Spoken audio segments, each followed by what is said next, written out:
brothers and sisters, from this ayah it is clear to see that the Islamic calendar is more than just a form of timekeeping. Allah subhanahu wa ta'ala clearly outlines the objectives He places upon each and every one of us during certain times of the year. As we look through the Quran and the teachings of the Prophet Muhammad sallallahu alaihi wasallam, we are taught to respect and honor what Allah subhanahu wa ta'ala and His Messenger honored. These sacred months are a time for us to reflect on our lives, to refrain from sin and ask Allah subhanahu wa ta'ala for His forgiveness. As mentioned, the khutbah from last week, this month of Rajab we are now in is also synonymous with innovations that are placed on actions during this month.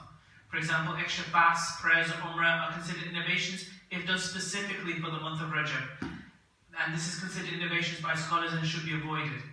So what does that leave us with? What does one do when presented with the knowledge of a sacred month such as this? Well, the answer lies not so much in what one does extra on top of for the sake of the month, but what one does less when presented with the knowledge of the month. For example, one should use the month as an opportunity to quit bad habits or sins. We are now approaching the month of Ramadan, so what better way to prepare for such a blessed month than by removing bad habits or sins from our lives?